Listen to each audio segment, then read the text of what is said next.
नमस्कार दर्शक बंधु Odia knowledge academy YouTube channel को आपण को स्वागत। आपन जदि आम चैनल को प्रथम आसती दयाकोरी चैनल सब्सक्राइब बटन क्लिक कर चैनल को सब्सक्राइब करेंगे।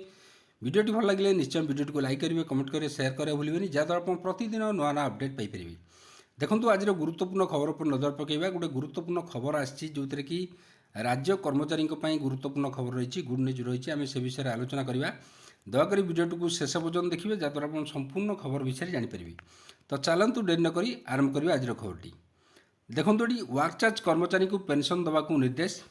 जो वर्क चार्ज कर्मचारी राज्य कर्मचारी अच्छा से पेंशन जो पेंशन प्रसंग में जो थिला ताकू निर्देश देते माननीय हाईकोर्ट। ये देखा आम वर्क चार्ज कर्मचारी पेंशन अधिकार नहीं राज्य सरकार पक्षर दाखल होता एकाधिक रिट अपील जो शुणाणी करी ओडिशा हाईकोर्ट ओडिशा जो हाईकोर्ट वर्क चार्ज भित्तिरे दीर्घ समय धरी नियमित भाव काम करुवा कर्मचारी को अवसर पर पेंशन सुविधा वंचित कराजिबो नाही बोली एटी गुरुत्वपूर्ण राय माननीय ओडिशा हाईकोर्ट ये निर्देश देइछंती।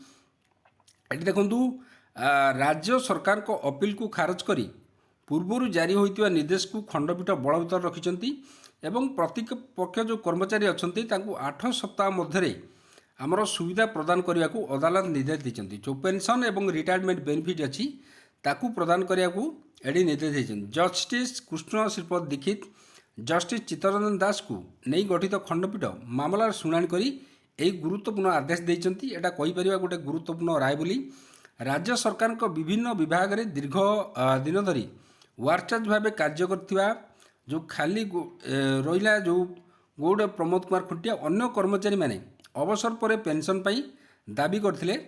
पूर्व अदालत यही कर्मचारी को नियमित करी पेंशन देवाक मध्य निर्देश देइथिले किंतु मात्र यह निर्देश को चैलेंज करी राज्य सरकार हाईकोर्ट रे रिट अपील दायर करथिले। अदालत कहिसंजे संविधान धारा जो 14 अच्छी समान स्थित थिबा कर्मचारी मध्य कौनसी पार्थक्य करा जाय परिबो नाही एवं समस्त को समान सुविधा मिलवा उचित। पेंशन कौनसी दया नुहे एटी माननीय ओडिशा हाईकोर्ट कहते जो गुरुत्वपूर्ण कथा पेंशन कौनसी दया नुहे बरम यह कर्मचारी दीर्घ दिन सेवाई एक सामाजिक सुरक्षा एवं सांविधानिक ग्यारंटी जो रही ओडिशा हाईकोर्ट टिप्पणी देते। तो यहाँ गोटे कहीपर जे जो राज्य कर्मचारी रही से गोटे गुरुत्वपूर्ण निर्देश रही माननीय ओडिशा हाईकोर्ट को जोटा कि दीर्घ दिन धरी समान स्थिति जो कर्मचारी माने कार्य करछंती सेमानकु नियमित करी जो पेंशन दबा प्रसंग में पूर्वर ओडिशा हाईकोर्ट आबद्धरे मध्य निर्देश देइथिले एवं राज्य सरकार को रिट अपील जो फाइल करथिले वर्तमान तार गुरुत्वपूर्ण निर्देश मध्य आसीची। पूर्वर सुप्रीम कोर्ट मध्य पेंशन एवं रिटायरमेंट बेनिफिट को नहीं गुरुत्वपूर्ण राय देइछंती जो थरी कि माननीय सुप्रीम कोर्ट हो एवं हाईकोर्ट हो सेमाने कहछंती जे जो पेंशन अच्छी कर्मचारी जो पेंशन अच्छी सेटा कौनसी दया नुहे बर कर्मचारी दीर्घ दिन सेवार गोटे सामाजिक ग्यारंटी एवं सांविधानिक ग्यारंटी प्रदान करा जाए। तो यहाँ धारा जो संविधान धारा 14 को मध्य माननीय हाईकोर्ट दर्शाई जोटे कि समानता अधिकार को आम सूचौचे। तो आज गुरुत्वपूर्ण खबरटी जदि खबरटी आपको भल लगा दयाकर निश्चय चैनल को सब्सक्राइब करेंगे, वीडियो को लाइक करेंगे, कमेंट करेंगे, शेयर करेंगे भूलें। धन्यवाद।